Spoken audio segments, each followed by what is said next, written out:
What's going on, people? Welcome back to the channel. We are back again. Much appreciate every single one of you. It is Monday, the 8th of April, 2024, and we are here for another waffle session, ladies and gentlemen. Big up all the real ones in the building. We much appreciate every single one of you. We're going to be looking at everything there is to look at. Some interesting topics of discussion, to be quite fair. Arsenal planning on £100 million midfielder, Camavinga, and Neves being linked with a move to Arsenal this morning. We're going to be diving in, looking at that in further detail. Make sure you don't go anywhere. Man United robbed. Manchester United robbed. I saw it. I'm a witness. Yeah, I'm a witness. I give my statement. I'm ready to give a statement, fam. I swear to you, Man United were robbed yesterday. Manchester United were robbed. Oh my God. And we needed them to win. I told you yesterday on the stream, I know Man United are going to get something out of the game. They're going to get something out of the game. I can feel it. And they got something out of the game. They got 1 point out of the game. I wanted 3 points. I was a Man United fan for 90 minutes. I told you, blood. I was cheering away. I was cheering away. Do bear with me. I am still ill, you know. I've got a sore throat. Here I am getting carried away, screaming and shouting. Yeah, they got robbed yesterday, man. We're going to dive into it. We're going to look at the foul itself. I've got the clip. We've got to zoom in on the clip. We've got it all, mate. We've got it all. You know what it's like when we do our daily live streams, ladies and gentlemen. We've got every single thing there is to actually look at that is worth talking about. And this one definitely is. Poch is broken. Another fraud of a manager. You know, we always talk about Poch. We love what's going on over there at Chelsea. That billion pound bottle job of a project over there. And we're definitely going to touch on what Poch has been saying. This guy's a fraud, man. He needs to stop talking and let's get on with his job, blood. Pardon me. Oh, man, that's disgusting. That's disgusting. Big up a phobia in the building. I see you. Not even a phobia, it's Afo. Big you up, my guy. Afo, I see you, my broski. Big up Adam. Good to see you in the building, Adam. It says, big up Wax and the gang. Hope all is well. Got a new job, so now I can listen to my G Wax talk about my favorite thing, the Arsenal. Smash up the likes, ladies and gentlemen. Make sure we are smashing the like button. Do subscribe to the channel. Turn the notification bells on. We don't want to miss out on the content we have on a daily basis on this channel. All right. Oh my God, I'm gonna cough again, man. 1 second, but bear with me for 1 second.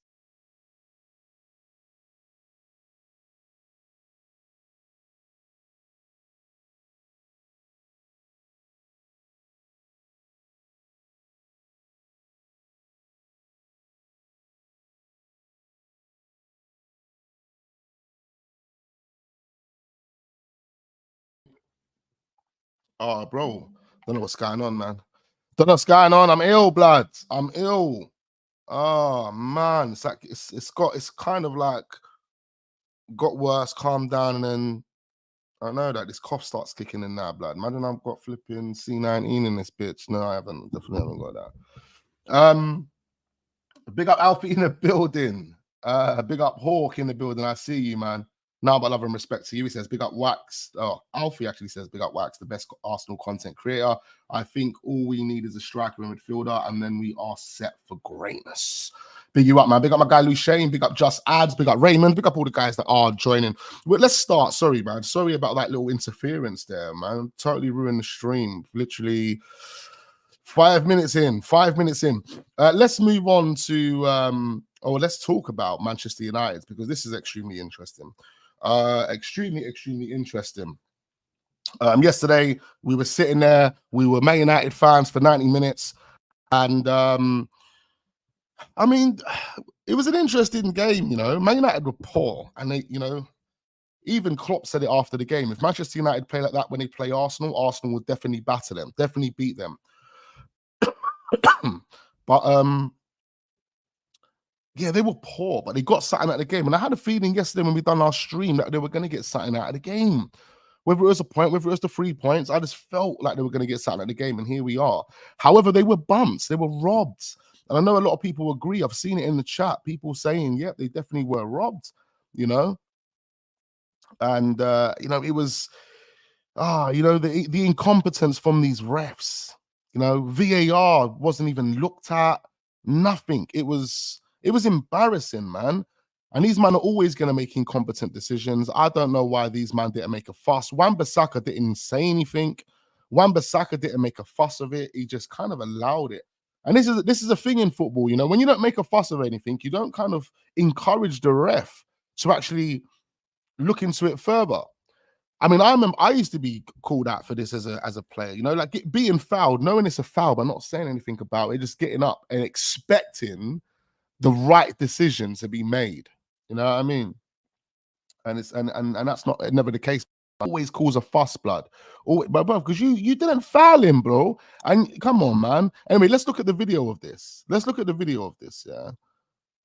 Where is it? I've got it here. Let's switch over here. So we've got the video of the actual tackle itself. And yeah, you know, let's look at this anyway. They don't even touch him, bruv.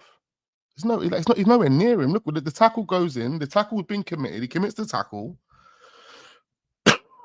Pardon me, I do apologize. Flipping hell. And then I'm wiping it over my face. Look, bro. And then it's that little bit there. It's that little bit there, bro. But the tackle's already been made.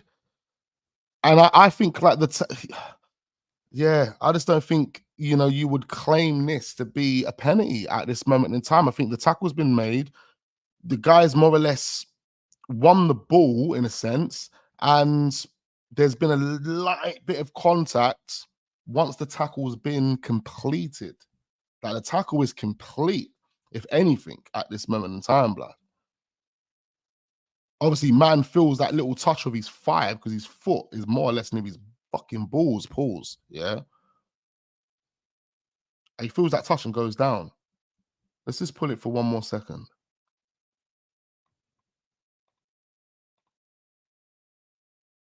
Look, tackle committed, tackle made. It's that the tackle at that point is more or less kind of complete, bro. Man, yeah, them man got bumps, bloods. Man didn't touch him. There was no intentions of even touching him. Man went for the ball. All right, he didn't touch the ball, but he didn't really touch him. It was kind of like a follow-through effect after, whereby he just felt my man's leg and just went down, blood. After the tackle had already been committed and more or less complete, blood.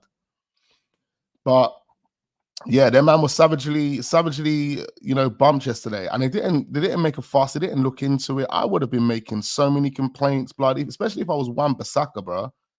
You know, you can feel that challenge. You can see that challenge, blood. Man didn't touch him. Man did not touch him. So yeah, man, it's a shame. It's a shame, really. I don't know what Ten Hag had to say on it, but there's a lot of people upset online about this. Man United fans in particular, of course. You know, so many people about this online, and it's really interesting. But you know, Man United got a point. You know, it wasn't even a deserved point, to be quite fair. I think there was moments in the game where Man United did look good, especially in the second half. Second half, they come out and they started playing so much better than they were in the first half. You know, went 2-1 up. It was crazy. The goal from Manu. I don't even know how to say his name. Mano. I'm gonna call him Mano, but I like Mano. Big up my guy Mano. Bro, that goal was incredible, bloods. I don't think anyone saw that coming. I don't think anyone saw that coming. The goal from Manu or Mano, it's Manu, and it is Manu. The goal from Manu was incredible, blood. What a player, man. What a player. But yeah, I thought that was it. I was gassed. I was celebrating. Like the whole WhatsApp group yesterday was celebrating when Manu scored a goal, blood. It felt like Arsenal were just bagged some mad thing. Big up Jay says it isn't a penalty. Wamby didn't touch him and he pulled out. Elliot cheated. Elliot planted his leg on Wamby's leg. Liverpool are cheats. Big up Jay. And there you have it, man. Big up the Undead Minion. He says, yes, Wax my G, what you saying? A double on the horizon. If we slap Bayern in the first leg, we ain't losing again this year. Hey, listen, I think we can take Bayern Munich, man. We can take them. We are going to touch on it. Muller has put some post out on Instagram, which we are going to touch on as well. Don't go anywhere. Hit the like button, fasten your seatbelts. All of that. Liverpool strikes once again. They do, man. He turned to celebrate before he hit the net. Manu's goal was mad, world class. The technique in the shot, the audacity to shoot from that position. Crazy. Big up my guy Amin. He says it was never a pen. Absolutely, man. The man cheated, and Man United were robbed. It's crazy, absolutely crazy. But yeah, man, at least Man United helped us. You know, they keep us top of the table, ladies and gentlemen. Top of the table. The only position I think that's moved is Tottenham. Tottenham are now in the top 4, and Aston Villa have fallen out. They're 5th in the league right now, I believe.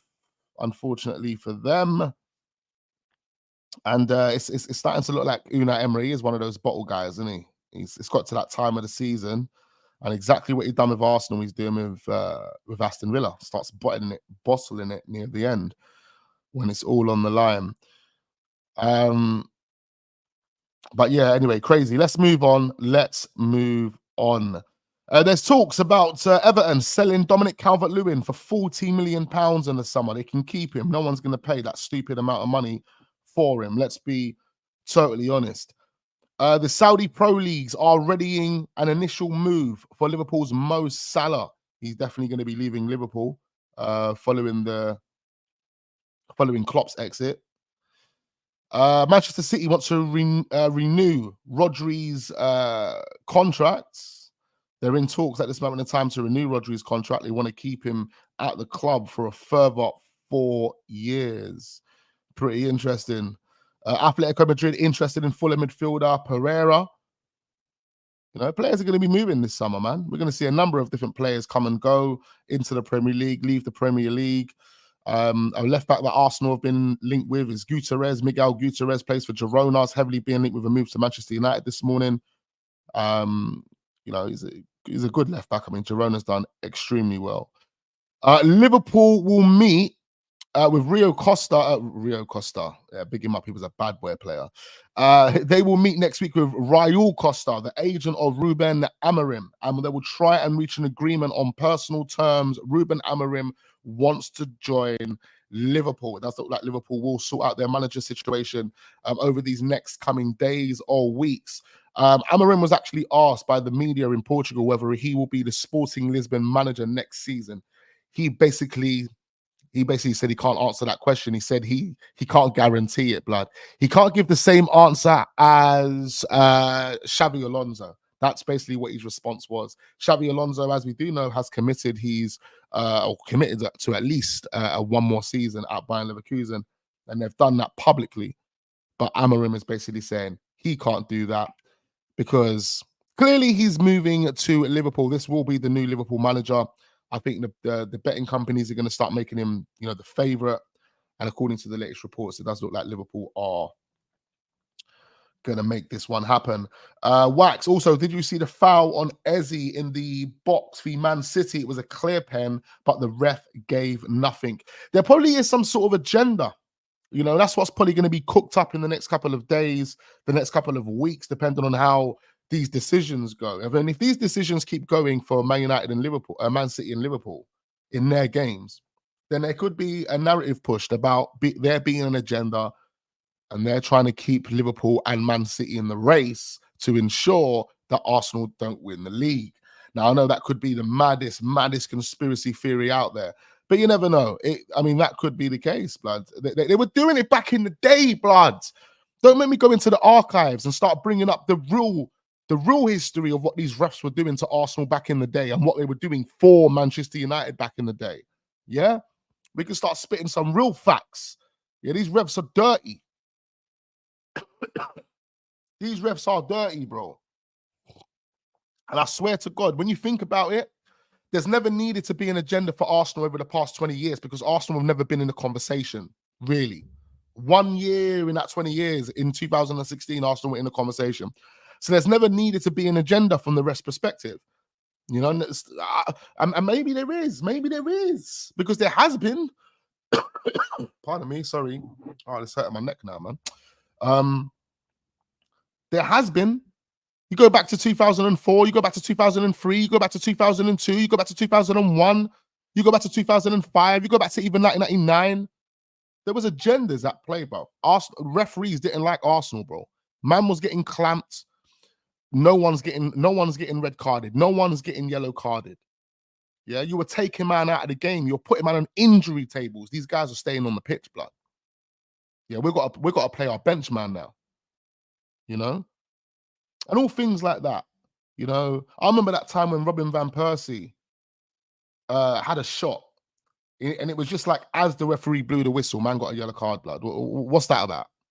What's that about? Why? Why did that happen? As you blew your whistle, Van Persie shot, and you gave him a yellow card, blood. There's been an agenda. These refs are frauds, bro, for the big games. But you know what it is? Because behind the scenes, they've got their own money on the fucking table, wouldn't they? Of course they have. Their little committee, their little referee committee, their little community that they've got, that they chill with, go to the pub with, go and have a little flipping little lager with, probably bun some Cali with. Fucking frauds. Like, yeah, of course they have. They've got money on the table when it comes to these games, especially the big ones. And these referees have been taking brown envelopes for years, man. Their number one focus and priority is feed their families. Whose isn't, obviously. But come on, these guys are taking brown envelopes over a game. They don't care. Anyway, man. It does look like Liverpool. Sorry, it does look like Liverpool will come to an agreement and potentially get their new manager in Amorim over the line. And that's pretty interesting. What other non-Arsenal topics are there? Poch, this fraud. No, actually, before we move on to Poch, this is extremely interesting. Crazy scenes in the Turkish Super Cup final. Who saw this yesterday? This is incredible. Oh my God.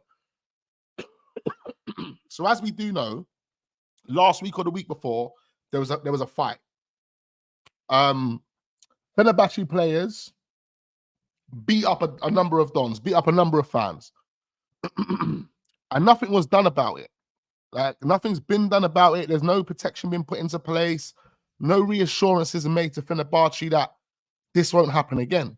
So Fenerbahce, they've protested. These men are like, you know what? F this domestic cup. What we're going to do is all the players that were involved, or maybe the players decided to do it. I don't know which way it went. But the first team players didn't play. They actually played their reserve players. They went out there and played the kids. Fenerbahce put the kids out there. Now, what makes this worse? What makes this even more just crazy? That you would never have thought this would have happened. Within 30 seconds, Galatasaray score. Icardi scores. Yeah. Guess what? The reserve players decided to walk off the pitch. The reserve players decided, you know what? They've scored within 30 seconds. We're probably going to get battered, yeah? Why the fuck are we out here? Why are we out here? Where's the dons that were out here swinging last week? Why are they not out here, blood? This is a final as well, cuz. This is a final. They decided to throw in the towel, literally walk off the pitch. All of them started walking off the pitch. And Galatasaray started playing amongst each other. Can you believe it? I can't. This is a circus. I can't believe it. Like, really, they walked off the pitch and Galatasaray played a full 90 minutes or however long they played for by themselves, and then was given the trophy at the end of it. Oh, Fenerbahce, these man are funny. Now, I understand it. Obviously, that situation, that event that took place was traumatizing. Traumatizing for everyone involved. The players, the fans, the staff, the coaches. Everybody was traumatized by that experience. A man jumped off out of the crowd, had a knife, had some sort of I don't know who mentioned it the other day. Who said Havertz is what's it called again? Oh, bro, how did I forget? But he has some sort of pocket knife anyway. Yeah, Swiss Army knife. There we go. He had some sort of knife, and yeah, he got punched up. It was disgusting. We watched it. We done the reaction to the actual highlights. He got punched up. But yeah, for Fenerbahce to then react like that and say, actually, we're not going to play this final, or actually we will play the final, but what we're going to play is our reserve team. Come on, man. You got to respect the fans a bit more than that, man. And it's a final as well. It's a trophy. You know, you want to win that. But I kind of get both sides of it, man. The players don't want to play because they might be skeptical on whether someone else is going to come out. This guy's on the pitch with a mask on with a Swiss Army knife on him. I don't know. Someone else might be in a stand with a sniper rifle ready to blow someone's head off. I don't know what's going on. Again, it seems something like that. I never would have expected that to happen. So something as far-fetched as getting your head blown off by a sniper who's sitting in some massive tower outside the stadium, it probably isn't. Hey, this is a movie, fam. This is a movie, cuz. But I'm telling you that certain countries are living movie lives right now. It's not even a joke, man. You got to pray for a number of countries because it's a really difficult and turbulent time for so many people, man. It's challenging, you know, and these things are going on. But yeah, that was bizarre. That was a bizarre situation to take place. And yeah, I thought I had the pictures on the screen. Yeah, so look, you can see the Galatasaray man. Look, Zaha won himself a trophy, cuz. I thought I had the pictures on the screen. He got himself a trophy, blood. He was on the substitutes bench, come off and started playing football, blood. Won himself a trophy. Look, 1-0, 6 minutes. 6 minutes. That man are lifting the trophy in 6 minutes. This was the quickest ever final you would have ever seen in your football life. I'm telling you, this is crazy. Absolutely crazy. I don't know what was going on. Wax, I saw a stream with Terry and Co. comparing Rice and Basuma and comparing Arsenal starting 11 v Spurs starting 11. I mean, listen, these fan channels will definitely do it, but I mean, it'd be interesting to see what they actually said. I mean, Basuma's, I see him shopping at the game. What's it? Kick game, yeah, kick game. Obviously, expressions giving himself a new role, doing up presentations at kick game, yeah, with these celebrity dons now. Okay, big. I mean, that's a big move. That's a big move. Man must have got a nice little paycheck to come with that, because you know them man are spending big guala in kick game. It ain't no small peas in there, blood. There ain't no small peas in there, blood. You're paying, 2 bills, 3 bills just for a standard pair of trainers in there, blood. I'm not even lying. Ones that I had like 15 years ago, they're selling them to like 3 bills in there now. You know what I mean? But yeah, like I see him in there, like gassing up Basuma. I'm like, yeah, of course, that's your guy, innit? So yeah, we can allow you to gas him up. But when you've got these other fans online trying to compare Basuma and Rice and trying to really have a mad debate, come on, let's not be delusional, bro. Rice is levels above Basuma, blood. And I'm not saying that Basuma's not a good player. Basuma is a good player. There was one point I wanted Basuma at Arsenal. That's not to say if Basuma didn't become available for, I don't know, 15 million, 20 million pounds, I wouldn't go mad on spending money on him now, but I would still bring him in if there was a 15, 20 million pound player. However, he's not talking to Decky. He's not talking to Rice, blood. He's not. Come on. Man called him, what did expressions call him? Man called him Patrick Viagra.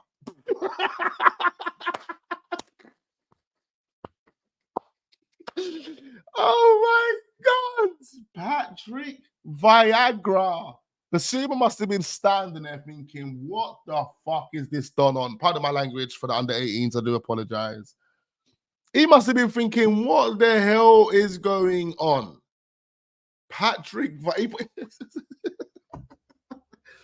When you say things like that as well, it just goes to show you that you want to be us. You want to be us, okay? What do you mean, Patrick Viagra? Come on, bro. There's only going to be one real PV, blood. One real Patrick Vieira. That's it. There's never going to be another one. But this guy is get out of here. Get out of here. But that just shows you, man, want to be us. You want to be us. You looked up to man. You saw Patrick Vieira. You knew he was that guy. You looked up to man. Now you're calling Basuma Patrick Viagra. Expressions is the best, blood. I can't lie, bro. Never any hate, bro. Expressions is one of the best, blood. He's a real guy, man. He's a real guy, man. Big up Expressions. Big up his brother as well. rants, blood. Like them man are real. I like people like that. Real ones. You know what I mean? But expressions is just the funniest, man. Oh, Patrick Viagra, I can't believe it, man. Wax, pray for Aston Villa on Sunday. I'm really gassed up for that match. They are getting smoked, I swear. They are going to get smoked. Emery and his bottle job football club right now, they're not looking good, mate. It's not looking good for him. It's not looking good for him. Anyway, let's move on. Obviously, later on in the week, we'll definitely be touching on Aston Villa in more detail. But it does look like it's time to talk about Arsenal now in more detail. Yeah. Hit your like buttons, ladies and gentlemen. Hit your like buttons. It is now time to talk about the almighty Arsenal, yeah? Okay? We've got a lot to talk about in regards to Arsenal today. We've got a lot to talk about. Fasten your seatbelts. Hit those like buttons. Share this video. All of that. All of that. Come on. All right. First one is Charlie Patino. Charlie Patino. What's going to happen with this young player? What is going to happen with Charlie Patino? Do we know? Do we have an opinion on what we feel is going to happen with Charlie Patino? Who are we signing for 100 million? Big boy, Luke. We're splashing another big 100 million today. Another 100 million today. Now, this summer, according to reports, 100 million could be spent on one single midfielder again. We're going to get there. We are going to get there, but I don't think that is a reality for Arsenal. I don't think Arsenal are going to do that, but we will talk about it. Big up A in the building, big up Johan, big up J Dub, my guy Luke Heard as well. I know we've got a few different Lukes that pop in and out, so we have to give out surnames. Got to give out the governments, the full governments. Big up Daniel Poulos, big up my guy Mad Miaz. Come on, man. DS Electronics. Come on, man. We appreciate you. Naga, my brother. Come on. So yeah, Charlie Patino. Do let me know what you feel is going to happen with Charlie. Fulham want to sign him, according to Steve. Steve K. You know, I can't believe this guy is about it. Bro, he's really an aggregator now. He's an aggregator that is coming across as if he's a journalist. I don't know what these guys are doing. Is it delusion? Is it real? I don't know. I really don't know. And the reason I say this, because people are thinking, well, what are you talking about, right? Who's talking about? This guy, Steve, yeah? Let's click on his profile. Steve K. This guy right here. Steve K. The Transfer Exchange Show. Wow. Big these guys up, man. Big these guys up. Like, I hope it's genuine. I actually hope it's genuine, because I always want guys to keep improving and keep getting better and so on and so forth, yeah? But just to kind of give you a bit of backstory on Steve as an example, this is someone I met about 5 years ago, and he was doing regular streams with a guy that was inviting me to go on his channel all the time. He's the one that actually encouraged me. Big up Sunny TV. People in the chat might remember Sunny TV. Sunny TV was a guy that used to always encourage me. I don't know how I first linked up with Sunny. I can't remember, I really can't remember. That's how I met Egal as well. I met Egal through Sunny. And this is before anyone was doing YouTube, literally. But I can't remember how I met Sunny. Maybe it might have been out of Arsenal game. Maybe it might have been just through social media. I can't remember, blood. But this guy was always going on Sunny's channel. He was just a random Arsenal fan at the time. That's what I thought. And then all of a sudden, he went and started doing his own thing. And now he's being seen as some sort of journalist. Now, I don't know how true it is, blood, because he didn't come across like he was a journalist. I actually thought he was just a fan. And remember, I was doing shows with these dons. Done quite a few shows with these dons, quite a few. But yeah, man, I don't know, man. I don't know. I think these guys might be a bit fraudulent. So anyway, according to Steve, anyway, we just went on some little waffle for a minute. It was just an irrelevant waffle. Irrelevant. He says anyway that Fulham want to sign Charlie Patino. Rodney says, do you believe any of this nonsense? Oh, bro, never. I never believe in it. I kind of put 2 and 2 together, innit? I just put 2 and 2 together. My job in all of this is to bring it to your attention and help each one of us connect the dots. Connecting those dots means they're making a determination on whether this is a fraud or whether this is real. Whether this is, you know what I mean? That's what it's about.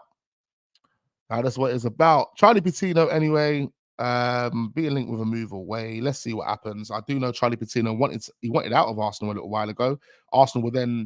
He was then convinced to sign a contract with Arsenal. He signed a contract, got loaned out again. He's had a good time. I think he's at Swansea. He's had a good time out on loan, been one of their best players. And he's due back. He's due back. There's going to be conversations whether he's going to be staying or going. It's going to be interesting to see what our midfield looks like in the summer. Like, I think we're going to see some new, like, because we need new midfielders. We're going to talk about 2 centre midfielders in this stream.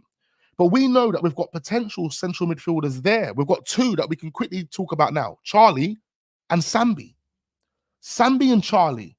Charlie and Sambi. Sambi and Charlie. What's going to happen with these 2 dons? Is Sambi and Charlie, Charlie and Sambi, are they going to be given a chance? Are they going to give a chance? Are they going to get first team minutes in the new season? Will these 2 players prevent Arsenal from going out there and spending £100 million on a new midfielder, or 50 million or 60 million, whatever they decide to spend? A centre midfielder is definitely on the cards. That is 100% on the cards for Arsenal. Interesting. I want to see what happens. Charlie Patino is a baller, says Guna Alleyway. Big you up, my guy. When I come up to a game, Wax, could we meet up for a drink? Be cool to meet you, bro. Absolutely, man. Absolutely, bro. Parade. That's probably the next place I'm gonna be, but I don't know if I'm gonna go to a game this season. I was trying to get Champions League tickets the other day. When I'm hearing prices, I'm like, all right, cool. I don't think I'm gonna be going. Yeah, I don't think I'm gonna be going. Unless we do something like get to Champions League final, because if we get to the Champions League final, I think it's being held at Wembley, isn't it? If that's the case, then I'll definitely go. If we win the Premier League, then I'm going to the parade. So yeah, man, we'll link up soon anyway, Adam. 110%, man. Any one of you guys, blood. You know what I mean? Come on, especially if you're in the UK. Didn't Sonny rage quit socials because that beef with Lee Gunner on Football Terrace?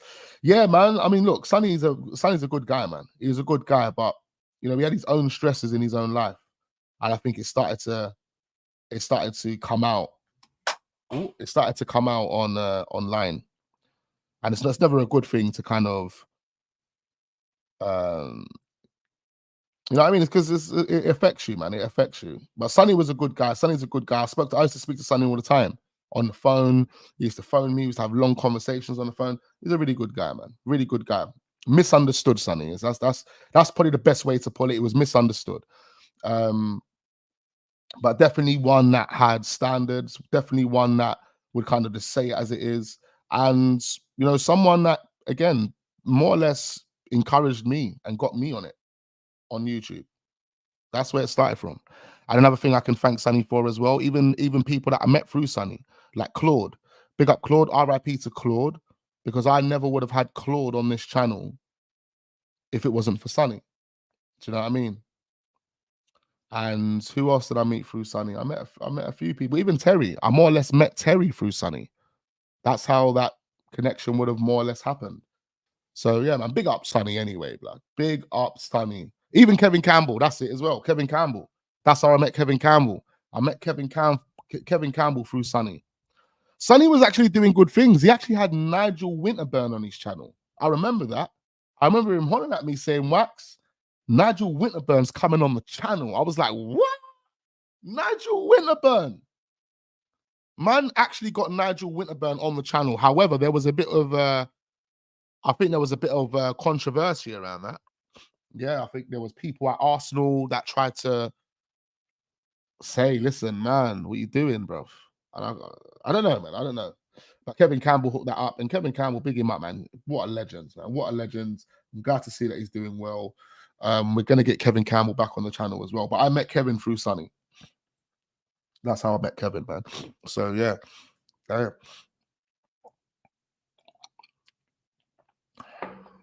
Hey, Luke. Are you the Luke that I patterned the ticket for the last time? Yeah, Luke. I did pattern you the ticket the last time, innit? I remember there was like 5 man that I patterned tickets for. I didn't get to meet them on the day though. It was the day. It was, I think was that Wembley? That was Wembley, isn't it? I mean, that was the last. I think that's the last game I went to anyway, bro. Um, the hipster's choice. Yeah, it was you, Luke. Yeah, big you up, my guy. It was you. It was you, Luke. I'm glad you enjoyed yourself, Luke, man. Against City, big you up. Yeah, it was you. It was you. I'm glad you enjoyed yourself, Luke, man. I'm glad you enjoyed yourself. All right, let's move on anyway because we've got a lot to talk about. We've got a lot to talk about. Big up Sonny again, though. I just want to big up Sonny again because really good guy, man. Really good guy. Thomas Muller's got a lot to say, hasn't he? The frauds. Thomas Muller, Bayern Munich's Thomas Muller. He says everyone involved realizes that we're not in the best period in the club's history.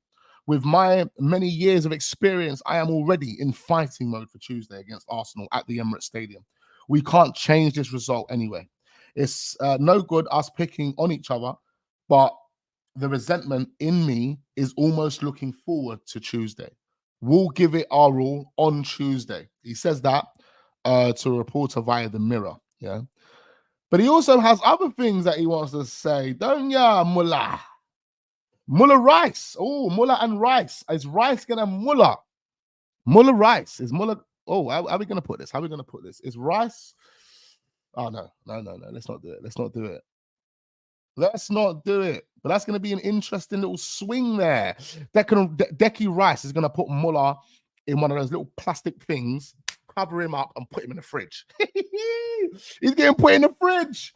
Yeah, that's it. Rice is putting Muller in the fridge. How about that? Yeah. Muller want to come out here and start talking. What's Muller got to say for himself? Let's go over to this.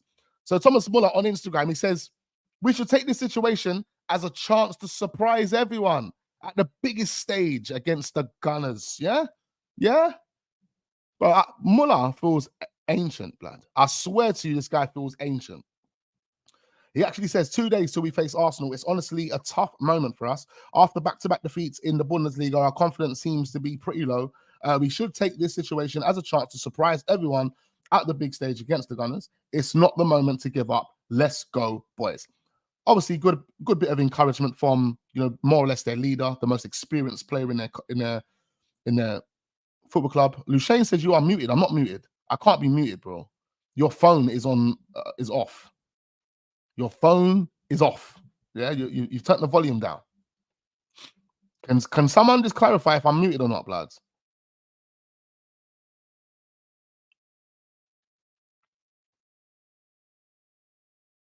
I want to see Rice square up to Muller. Blood, he's putting him in a little plastic box and putting him in the fridge, blood. Gonna send him back. You're not. Yeah, big you up. You're gonna send him back in a box, blood, to flip into Germany in a fridge. Oh man. Why does he look 46? That's what I'm saying. Big up Ebby. I was looking at Muller. I was about to say he looks so ancient. I feel like he's been in the game for years. I feel like he's been reincarnating in the game. I swear to you, blood. I feel like Muller has been reincarnating. It's crazy. How long has Muller been in the game for? How old is this guy, first of all? Because I'm sure he is Thomas Muller. He's 34. Bloody feels older than that, man. He must have really burst on the scene when he was proper young, innit? Like, we're talking 18s and that. He must have been one of those dons. An 80s, baby. Yep. Oh, man. Yeah, he feels like he's been around for ages. Obviously, this is the best time for us anyway to slap up Bayern Munich. They're not in the greatest of places. They literally just got beat up by a lager company. A lager company, Hyphenhem. Hyphenhem just beat them up 3-2, blood. Just newly promoted. Hyphenhem. Never been in the Bundesliga in their life. Beat them up, bro. Thomas Tuchel is finished. In fact, let me find it. There's talks. Let's get it on the screen. There's talks to suggest that if Arsenal beat Bayern Munich tomorrow, one more day, the champions. If Arsenal beat Bayern Munich, yeah, they're gonna instantly sack Thomas Tuchel. He's going to be relieved instantly. And they're looking at their ex-player, German legend as well, in Miroslav Klose, always popping up. He's a proper poacher. This guy would bag all the time, fam. Werder Bremen. That's why did he play for Bayern Munich or Werder Bremen? I'm sure he played for both. Let me quickly double check. It was Werder Bremen for a period. I'm pretty sure he did. But yeah, they're basically saying that he is going to take over and be like the interim manager for the time being. No, he's a German legend. 45. 45. That's what I'm saying. I feel like Muller was playing with this Don, fam. He's 45. That's the same age as Muller, I'm sure. That 34 doesn't sit right with me with Muller, blood. Doesn't sit right with me. No, he's Polish. No, he's Polish-German, though, isn't he? He's Polish-German. He's definitely Polish-German. Yeah,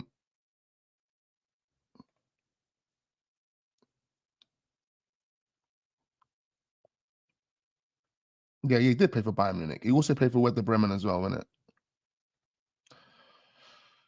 Oh, it says Lazio. Why they got Bayern Munich stats on it?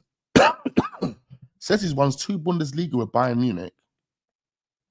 Anyway. Yeah, so that's potentially the crack anyway, ladies and gentlemen. If we beat them, they're gonna sack Tuchel. He deserves to be sacked, man. You know, the moment he deserved to be sacked when he brought Eric Dyer there. The moment he brought Eric Dyer, there was a funny tweet actually that went about. I think I liked it. So the tweet says, let's find it. It's a funny tweet. Funny little tweet. I'll probably be here for years trying to find it. But it basically said, someone asked, my girlfriend asked me what's happened to Bayern Munich. And my response was, and he left the picture of Harry Kane and Eric Dyer. They took Tottenham. There. That's what's happened to Bayern Munich. They've become Tottenham. They've got Tottenham energy in the room. Tottenham energy. I told you guys yesterday, Antonio Conte he gave that Tottenham energy to Thomas Tuchel. Shortly after, Thomas got sacked. Antonio walks just shortly after that. Come on, man. He went to Bayern Munich and is messed up, and he took Tottenham with him. Oh, blood. He left. Thomas Tuchel left White Hart Lane with Tottenham spirit, blood. I tell you. Wax, everyone needs to sing Tuchel getting sacked down the tunnel. Bro, that needs to be sung tomorrow. Make sure everyone sings that. I ain't going to be there to sing it, but I'll be singing it at the screen. I definitely will be singing it at the screen. Big up Elder says, I do think Arsenal will beat Bayern, but the UCL has never played on paper. It's about moments. Absolutely, man. I agree with that. But what we're not even looking at what's on paper, because on paper Arsenal are doing better, but we're also looking at what the reality is of their mental state. How are you going to really prepare for this game? How does Thomas Tuchel prepare? Can Thomas Tuchel, going through all this pressure, knowing that he's sacked anyway, they're looking for a new manager as we speak. You know, I have no future at the club. You know, I've just got battered by a lager company, Heidenheim. How does Thomas Tuchel mentally prepare the players for that? They have no fans in the stadium tomorrow. It's all Arsenal. All Arsenal. How many? What's our capacity? What's our capacity again? 50-something thousand? What's our capacity? 60,000? 60,000 our capacity, isn't it? Damn, Arsene Wenger done a fantastic job. Because we was about 34,000 in Highbury. We doubled it. Crazy. Yeah, so these men are going to be under mad pressure. I don't know how, you know, a manager like Tuchel is going to mentally prepare these players for this game. I feel like they should bottle it. By half time, if Arsenal are winning, at least by 1 goal by half time, I think Bayern Munich come out in that second half like ghosts. I think we have to just put our foot on the accelerator and literally go for it, blood. We need to do at least 3-0, bare minimum. Bare minimum to go into that second leg comfortable. You know, then we're there. But let's see what happens, man. Let's see what happens. I was looking for something. It does look like this is something that a lot of people are kind of talking about in regards to Bayern Munich's vulnerability, because at the end of the day, you know, their keeper Neuer is the spine. You know, he keeps them together. If they've got to play their second fiddle goalkeeper, that's even better for us, blood. But according to Pletty, he says if there are no problems during today's final training session in Munich, Neuer is supposed to fly to London to start against Arsenal tomorrow. On Sunday, he was able to train without any issues. He missed the last 4 games due to a torn muscle fiber in his abductors. So let's hope that kicks in again. Let's hope that kicks in again, and this guy is out, and they have to play their second fiddle goalie. That's what we want to see, man. Play your second fiddle goalkeeper. Make it easy for us, man. We have to absolutely batter this team tomorrow, man. Absolutely batter this team. All right, next bit of news. Next bit, what we got next? There's a bit of talk about Mikel Arteta's contract. Fabrizio Romano has shedded some light on the current situation surrounding Mikel Arteta and Arsenal Football Club. He basically says the expectation is for Arsenal and Mikel Arteta to discuss a new long-term contract very soon, because it's a priority for all parties involved to continue together. So on that basis, according to Fabrizio Romano, we are putting together a contract for Mikel Arteta, and it's going to be a long-term contract because we will all want to continue together. And as long as Mikel Arteta can get us playing like this and perform with this level of mentality and this level of standard and win trophies at the same time consistently, you know, this season we'll be happy to walk away with the Premier League or the Champions League, just that one trophy. But next season, is it just the one trophy, or do we want more than one? Do we start being greedy? No, do you know what I mean, though? Like, if we can do that, I'm happy, blood. I'm happy to say, Mikel Arteta, thank you. Let's keep this going, fam. Let's keep this going. I've got no qualms of that. I never really had qualms of the manager. There's things that I didn't like about the manager before, little lies and little things that he's done. But you know what? It's time to move on and get over that shit, blood. You know, then we're there. At the end of the day, we've got no choice as fans but to accept it, you know, because no one's getting fired. No one's been fired. So, but now where we find ourselves as a football club and as fans is it's in a so much more better place. We feel so much more involved in our club, you know, and it feels like the club are really, really, really, really going to the level of being elite again, and that's where I want this club to be, man. Wax, apparently a lot of Bayern are pretending to be Arsenal fans and getting tickets from touts. Oh, you reckon? And then when they get in there, they pull off their thingy. Oh, they could. Wax, having players that have a weak mentality in your team will not sit well with winning dons at that team. Absolutely. Andrew says, just don't give Bayern too much respect and we play our game, no problems. Exactly that, man. We'll batter them. I reckon we can batter them 3-0, man. 3-0. But yeah, contract talks with Mikel Arteta underway. He's going to be the long-term manager, man. We're going to do an Arsene Wenger 2.0 with Arteta. And to be quite fair, I wouldn't mind as long as he outdoes everything that Arsene Wenger won in that space of time, you know. So let's see, man. Let's see. All right, more Arsenal news. What we got next? What do we have next? I mean, Fabrizio Romano giving us kind of elaborating on this Mikel Arteta contract talk. He says Mikel Arteta's contract expiring in 2025. When we had some rumors about Barcelona, it was around March when Barca and the media were rumored as an opportunity for Arteta, but that was never a possibility. Arteta never considered any discussions or talk with Barcelona, and not just with Barca. Arteta's 100% focused and happy with Arsenal. So I think this is the best news for Arsenal fans, the connection between Arteta, the director, Edu, the owners, the players, the staff. Everything is perfect, really.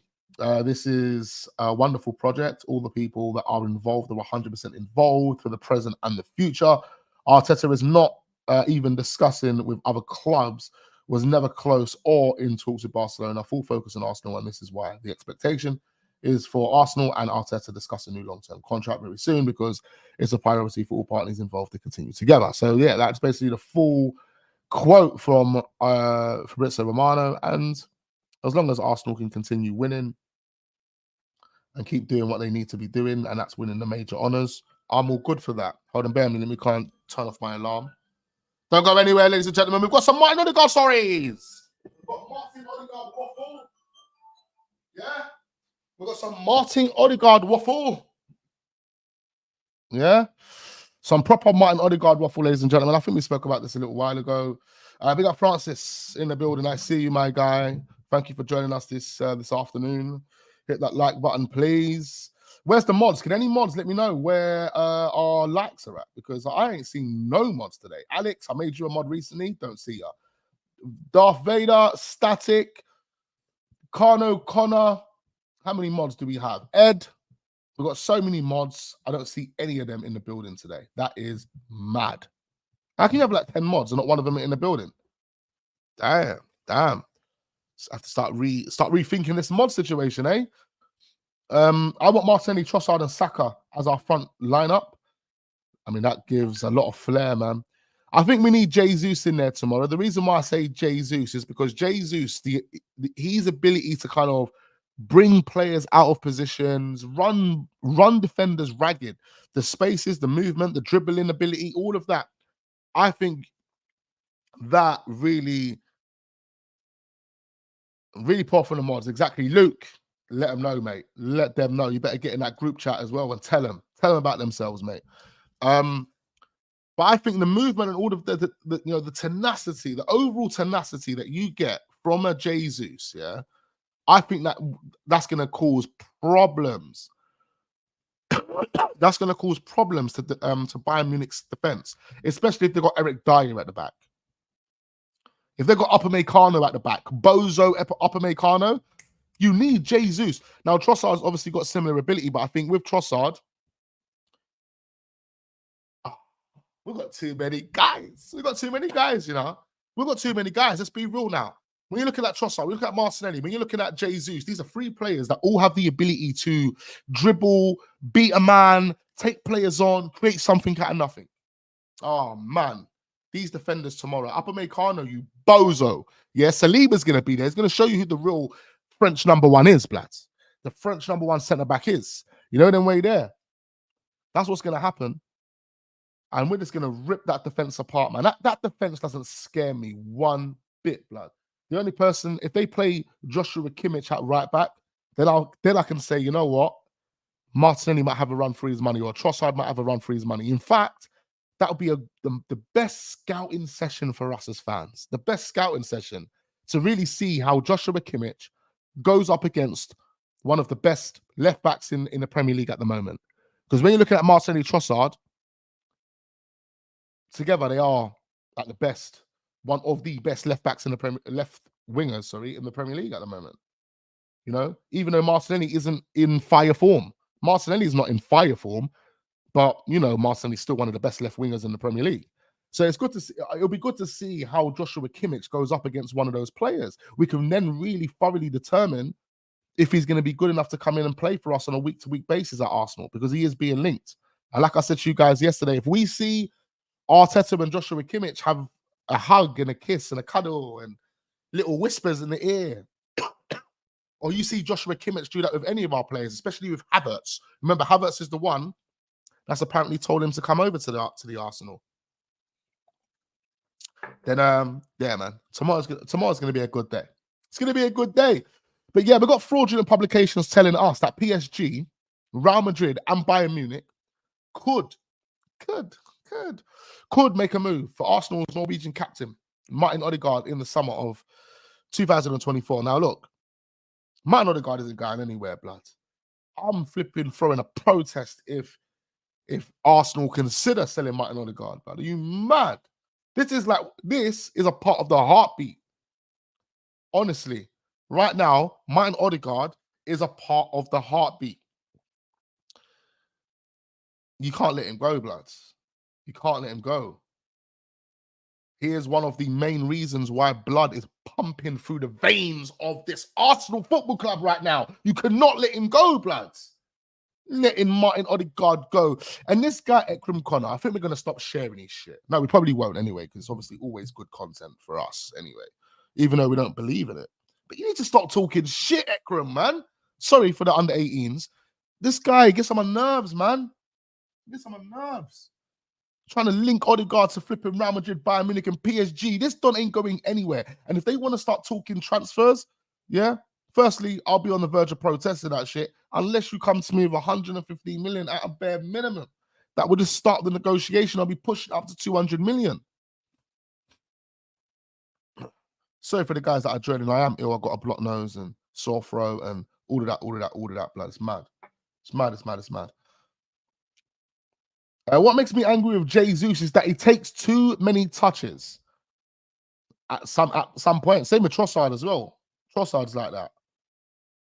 But it's you know what it is? It's about them trying to time the it's about them doing the calculations and trying to time, you know, the move that they want to make.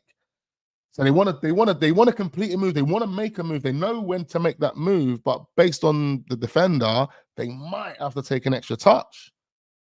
But then sometimes that calculation doesn't work out because that extra touch leads to that defender or you losing the ball, that defender dispossessing you, whatever it is, man. But I hear you, blood. I hear you. Man, do take too many touches. This was something that Arsenal were doing in general before, man. Like over touching the ball too much, blood. Just 1-2 touch, man. 1-2 touch, bro. The only people that need to really be holding that ball up for more than a couple of seconds is the playmaker, the guy that's really dictating, and the people at the back that are bringing the ball out from the back. You know what I mean? Everyone else, blood. 1 touch, 2 touch. Quick. But again, it's all game plan, isn't it? It's all game plan. If you're trying to play a patient game, slow, but, you know, you're building up slow, but you're just waiting for, you know, an opening and bang, you know, execute that. You know, you might need to take multiple touches, and you know, that 1-2 touch stuff is for really quick, fast-moving football. And that's just the type of football I love to play, you know, them way there. Odegaard leaving will be more of a heartbreak than RVP and Alexis. 110%, but them man don't mean anything to man at the moment. You know the reason why? It's because them man was snakes. That's why. Odegaard is not a snake. Odegaard is not a snake, bro. Odegaard he rides for Arsenal. This is what I'm saying, man. One thing that Arsene Wenger fouled with. One thing he fouled with was actually having players on side. He was so soft, yeah. He was so soft that players felt like they could take the piss, ultimately. And when you feel like you can take the piss, when you're so comfortable and you feel like you can take the piss, what does that lead to? It leads to snaky moves. That's what happens, blood. You know, when you're so comfortable and you feel like you can take the piss, it leads to snaky moves. And that's exactly what happened with Alexis, is exactly what happened with Van Persie. That will never happen with Odegaard because Arteta has got his foot on Odegaard's neck. It's so on his neck, yeah? Odegaard struggling to breathe, blood. Yeah? Odegaard ain't going anywhere. Anywhere.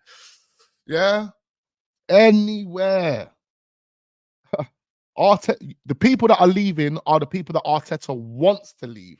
You know them way that that's how it is at this Arsenal Football Club right now. It's not even a joke. None of these guys are going anywhere. The only reason why you leave Arsenal Football Club is because the manager wants you to leave. Under Arsene Wenger, blood, people were just leaving because they wanted to leave. People were leaving because the club was, you know, overlooking his decision and selling the players. It became a circus at Arsenal. How can players have respect at Arsenal? How can they really? There's no culture. There's nothing going on. It was a shit show. It's a shit show, man. Arsene Wenger done a good job trying to keep everything together, but it was ultimately a shit show. And when you run a place like that, everything falls apart. Everything falls apart. And this is the reason why Arteta knew exactly what he needed to do. Arteta knew exactly what he needed to do. And when you think about it, now we were sitting there before, we were blaming Arteta. Oh, you ruined, not ruined, because I never blamed Arteta for ruining anyone. But we said things like, oh, you know, he's oh, well, we can actually say that he ruined players. I'm just trying to think. I'm just trying to take myself back to the takes that man was saying there. Like, obviously, like being upset with Aubameyang, being upset with all these things that happened. I can't remember specifics of what we said at that time. Not right now, anyway. But when you actually think about it now, you've got out the other side, you've seen it, you understood what was here before it. Man, it had to be done, bro. You had to rip up that team. You had to. Terminating contracts was probably the best way to do it, because we would have been sitting there with maybe a few more of those players because we couldn't get rid of them.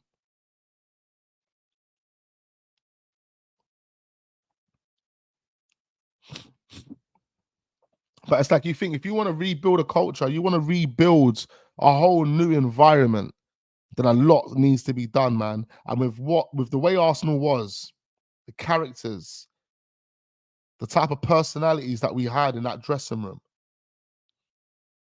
like the way players felt, the uniform, that's the best way to put it. The ultimate uniform that these players used to put on before Arteta was here was a joke. It was a circus. Man were putting on clown outfits, blood. That's what man were doing. Man was putting on the clown outfit, red nose, hair, and we were clowns. Banter FC. Banter FC. That's exactly what we were. Chelsea and Man United are now the banter clubs. They're the clowns. They're the ones that are putting on the clown costumes. That's the uniform they're wearing. You know, obviously we were limited, we were restricted, and there's context to that, but we were in a bad place, man. And Arteta has literally changed the whole uniform. The uniform that Arsenal now wear, sorry. Next, it's iron. It's iron, blood. We're Iron Man now, blood. They're Iron Men all over the pitch. But Odegaard ain't going anywhere now. So that's the point I was making there. And that dragged out was a very, very long point. Waffle sessions, as I said. The point we're making is that no one in this football club, no one in this starting 11, even the guys that are not even getting minutes, you know, those dons that are not even getting minutes, they don't even want to leave, blood. They don't want to leave. What makes people think Odegaard's going to want to leave? Odegaard's never going to want to leave, blood. We're just at the start. We're just literally at the start of something that's going to be forever green. We're at the start of forever green, basically. From here on out, it's trophies, trophies, and more trophies, blood. Premier Leagues, and more Premier Leagues. How old is Odegaard? 24, 25? Come on, man. We're at the start, blood. This guy ain't leaving. This guy's he's staying here to at least 31, 32, blood. He's staying. He ain't going anywhere. Like I said, there's people that are not even getting minutes that don't even want to leave this football club. And people are out here talking about Odegaard leaving. Crazy. Crazy. Anyway, I thought we'd just quickly touch on that. Quick waffle, quick gas. All right, two main topics of discussion, ladies and gentlemen. Two main topics of discussion. Before we actually move on to those topics, hit the like button, do subscribe, of course, especially if you're new. Well, only if you're new, because everyone else is subscribed.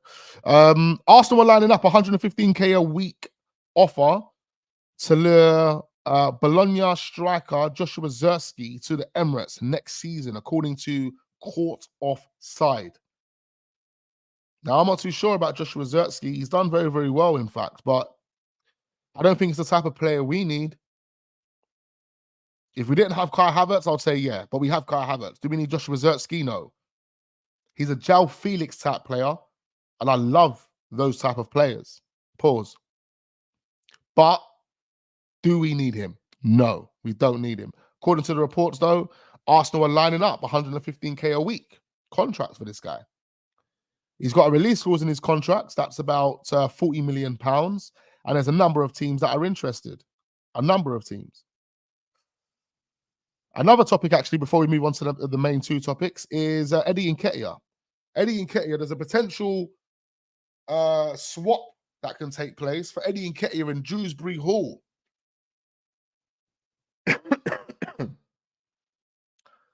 Dewsbury Hall. As we do know, Arsenal, if we sell Eddie Nketiah, we're going to have to replace him with a homegrown player. We have to. We have to. Same with Reece Nelson. If we sell Reece Nelson, we have to replace him with homegrown players. Unless we've got space for like 1 or 2 sales of a homegrown player, then we don't necessarily have to. But clearly, this deal here for Eddie Nketiah, or all these swap deals that we're looking at for Eddie Nketiah, there must be something there, because every single player that we are looking to swap him with is a homegrown player. So it means we must have to replace him with a homegrown player. Dewsbury Hall being linked with a number of teams. I don't really care about this young Don, man. He's a good player, man. But is he a player that's going to take Arsenal to a next level? Is he going to be any better than Sambi Lokonga? Is he going to be any better than Charlie Patino, who we spoke about earlier?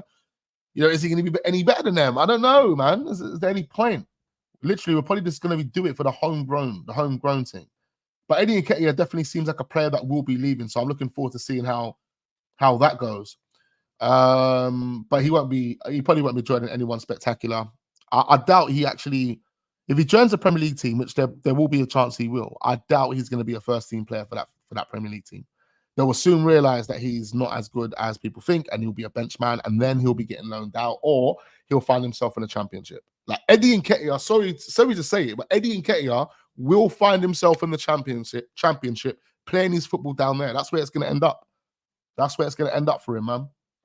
Anyway, moving on to one of the main topics of discussion. Make sure we're hitting the likes. Luke says, let's keep Reece. Afo says, we don't need Eddie Nketiah, or we don't need another Eddie Nketiah. Tayeb says, Havertz needs to score more goals, and I'm sure he will next season. Absolutely. Melbourne says, team needs more pace and power. Ace 12 says, we should loan Eddie out for a season just to see how he does. Send him over to France. Let's see if he can do what Balogun did.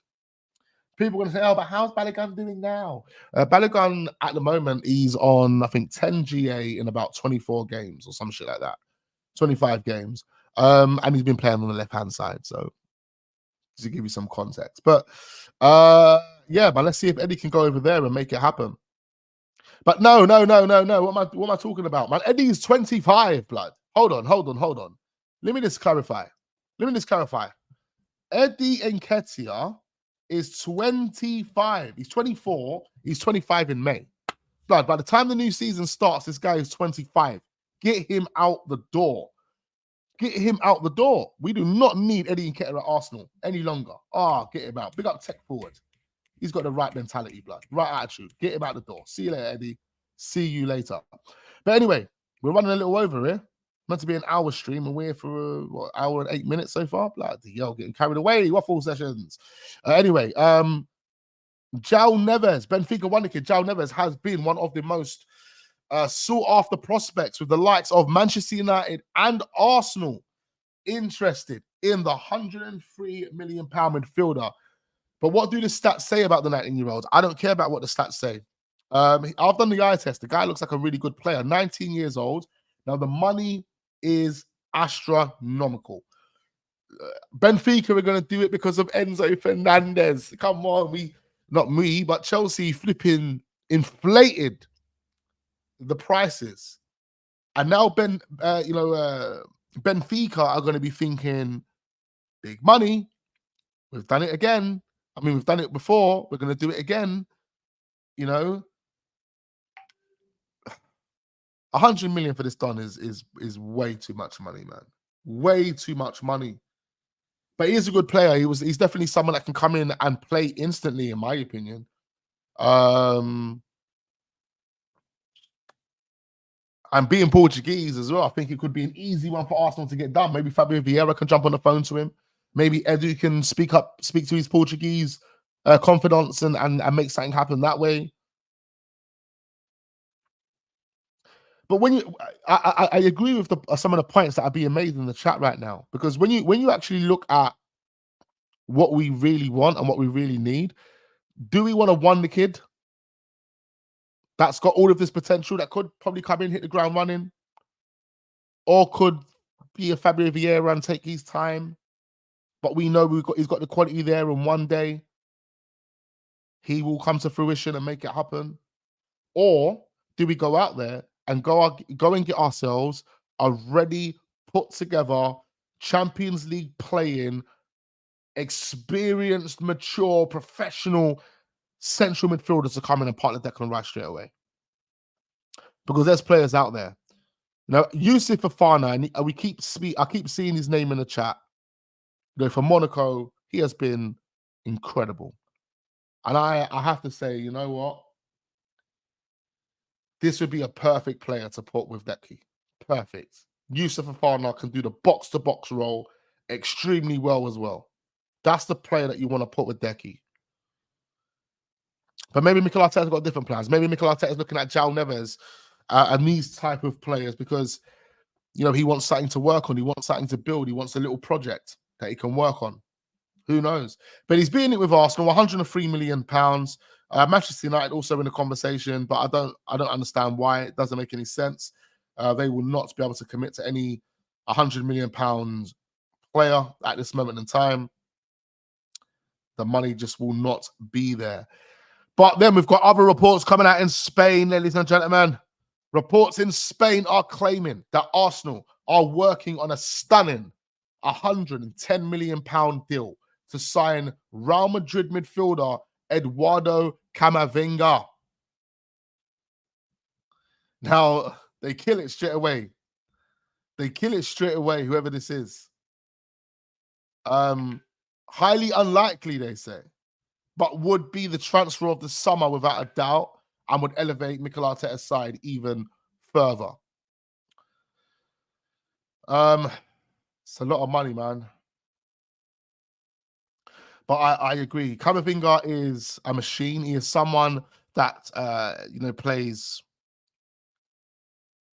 He's very, very versatile. I was actually seeing him play at left back last season for Real Madrid. But obviously, naturally, a number 6, number 8 type of player, probably a number 6. I think if you're talking about replacing Thomas Partey, then this is the perfect player to do that. He's won everything. He has won everything that there is to win. The guy's only 20 or 21 years old. He's won everything that there is to win. You know, you can stay at Real Madrid. You can continue your career at Real Madrid, but you have won everything there is to win at Real Madrid. He could now come in, link up with William Saliba, who he links up with outside of football. There are a number of pictures and videos online of Saliba and Camavinga doing link-ups. And so, you know, they've got a strong relationship. Maybe William Saliba. That's a great thing about having a player like William Saliba, the best French centre-back. Because if you want any French player, you're automatically in the conversation with having Saliba in your starting 11, as well as being a team that are challenging and competing for major honours. Do you know what I mean? For a team like Arsenal with French history, with the best French centre-back in our team, with the way we're playing and the trajectory of this project, I'm telling you now, we can sit down with Camavinga easily and convince this guy to join the project. I honestly feel like we can sit down with Mbappe and convince him to join this project. Obviously, that's not going to happen because Mbappe looks like he's going to join Real Madrid. And that could be a stumbling block for why we wouldn't sign Camavinga if there was any truth to what's being said here. Because, come on, Mbappe is the best French player on the planet. Camavinga and Tchouaméni are going to be over the moon with Mbappe at Real Madrid. Let alone the other French players that they've got. I'm sure they've got like a few other French players there. They ain't going anywhere if Mbappe's really joining them. They're staying. Wax, have you seen the story flying around that Chelsea wants to exchange injury-prone Reece James for Tchouaméni? Dreams. Who would you like to come in into this mess from Big Belly Bowley? Exactly. This is what I'm saying. Who would like to join Chelsea? I thought I misread that question wrong there, but I get it. Who would like to join Big Belly Bowling? It's going to be difficult for anyone to be convinced by Chelsea's project at this moment in time. It's going to be difficult, man. I don't think anyone's going to be really convinced. What they're going to have to do is continue buying young players that are just going to be happy to play for a club that has recent history of winning the Champions League. Because for a young player of like 18, 19, 20, 21, to play for a club that have got great history, especially recent history, and shown and have illustrated recent success in Champions League or European football, which they have in both the Europa League and the Premier League, the Champions League, sorry. That's kind of that's their unique selling point. That's how they get players over the line. There will be a couple of experienced players that will buy into it, but if you look at their recent history, man, or their recent results, it's going to be difficult for you to get the on-form players. You know those on-form dons that are just like literally can go and join anyone? It's going to be hard for you to get those players. Barella is one I want. He is a beast in the midfields. Yeah, Barella could go in there. I mean, he would be tailored to where Odegaard plays, but he could go in there. Big up Malvin. He says, João Neves is a good player, no doubt, but he should be Arsenal's third choice. I prefer De Jong and Zubi Mendy. Frankie De Jong, man. What's happening with Frankie? Will Barcelona have to free up some finances this season? It's going to be interesting. They have to, man. How is there no conversation right now about Barcelona having to free up finances? They've got to sell a bunch of players, blood. Bunch of players. Doesn't make any sense. How long have we been doing this stream for? 17 minutes. 1 hour and 17 minutes. I love these streams, though. Look, they go so quick. So quick, blood. Don't even realize. So what I'll do is I'll run this to 125. So it gives you guys about 8 more minutes. 8 more minutes to get your comments in, ladies and gentlemen. Let me know how you feel about Camavinga. Let me know how you feel about what we've spoken about in this stream. I want to run through comments. I want to see comments. Yeah, comments, questions and comments. Get them in right now. Let me know where you're watching from as well. Really interesting to know. We are global. I know that.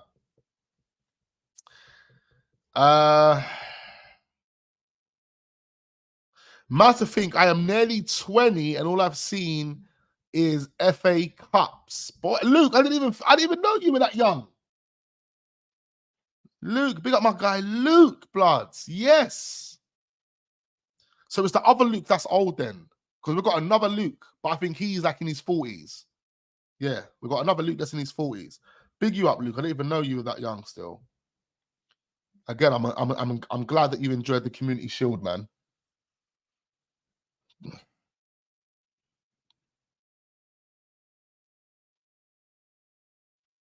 Well gone for the hat today, fam. Force of habit. Yeah. You know what it is, man? Because my hair's curly, blood, it was just a mess, blood. It was just a mess. And I just thought, you know what? I'm just going to put the hat on. Like, and he's brushing, combing, put some fucking oils or something in it just to make it look neat and decent, blood. It's like, yeah, the cap's just the easy option, bro. Easy option. Camavinga is that Don. He can play almost everywhere on the pitch. Yep. Creeper says, mod me up, Wax. If you're in our WhatsApp group, then send me your URL. If you follow me on Twitter, then you're going to have to DM me your URL and I can add you up. Because I haven't seen any of the mods today. Any of the mods. So some of these mods might come back and see that they're not mods no more. There'll be no spanner near their name.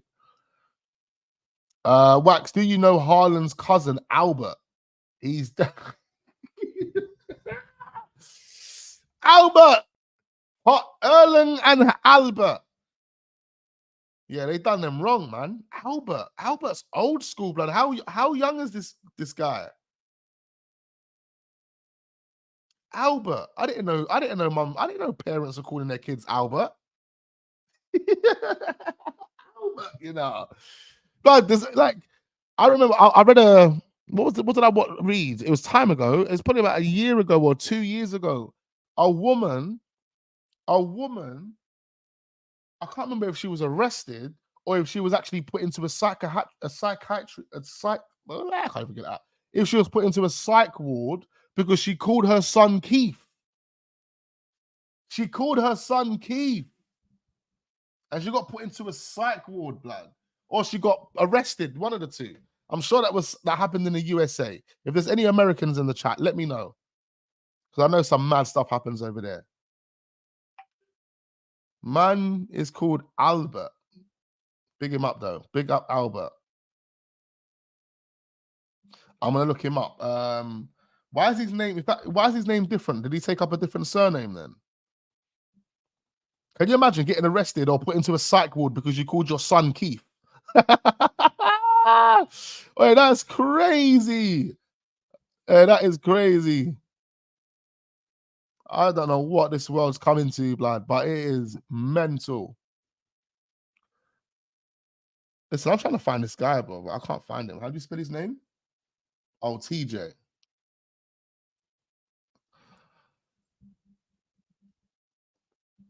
Is this his cousin, yeah? Oh, yeah, it looks like him. Let's put this on the screen. It does look like him, isn't it? Is this his cousin? Oh, damn. Them genes are strong, boy.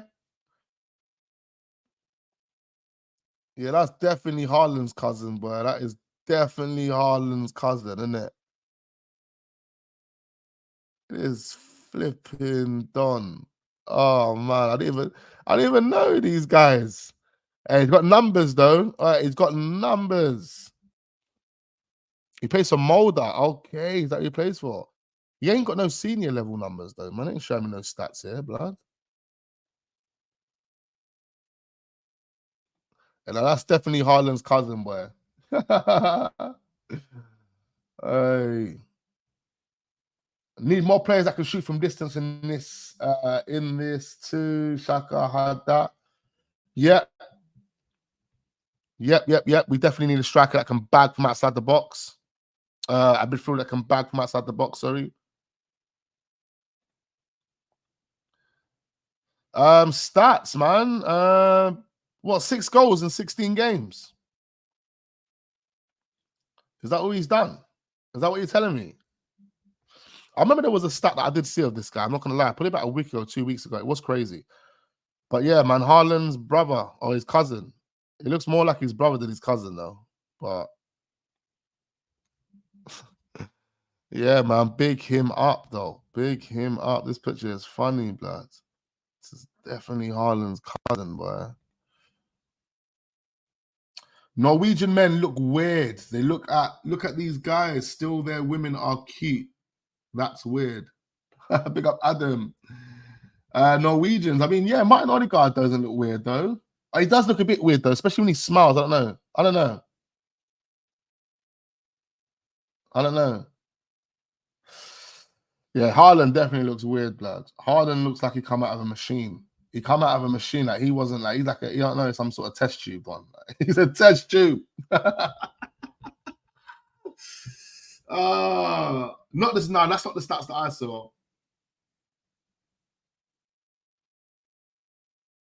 No, but that big up Michael Murray in the building. How about the guy that called his daughter Lanesra, then told his wife years later it's Arsenal backwards? Oh no, I didn't even hear about that. Oh my god, he gave his Lanesra. That's a Lanesra, no, Lanesra. It's a bit mad. It's a bit of wild one. I say that's a cool name, Lanesra. It's Arsenal backwards. Hair flick. Now, Odegaard's my guy, bro. You see this man out here trying to call him names and that, blood. I'm man out here calling him names, blood. Nah, I'm joking. Man can call him whatever they want to call him, bro. They can call him whatever they want to call him. Odegaard's a baller. That's all I know. Odegaard is a baller. That is all I know. I don't know about hair flick.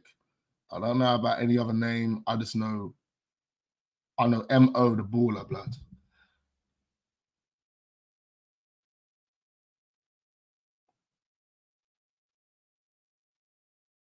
Haaland reminds me of Dolph Lundgren, the actor. Nah, man. Haaland's some ugly don, blood. Some ugly troll. Ah, bro, I don't know. I remember I watched some clip the other day, yeah. I watched some clip the other day of Haaland out and about. and there was this beautiful woman. She was a really nice looking woman, and she was dropping her jaw for Haaland. Blood. I was like, you're just dropping your jaw for the money because this guy is dead. This guy is dead. I swear you, she was just dropping her jaw for the money, bro. Because Haaland is some ugly don, blood.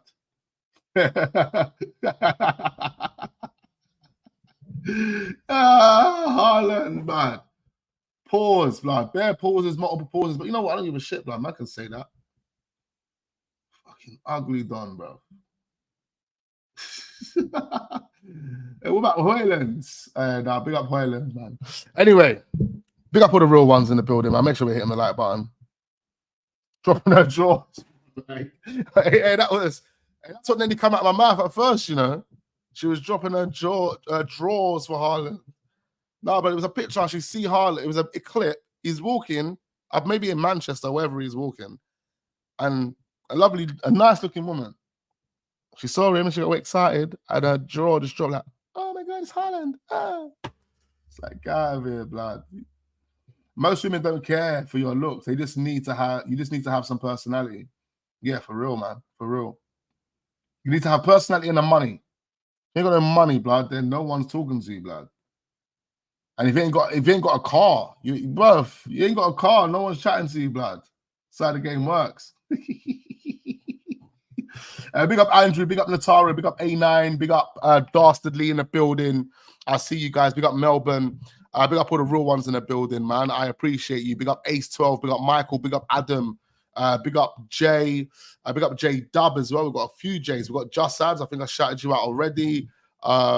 Creeper as well. Big you up, Creeper.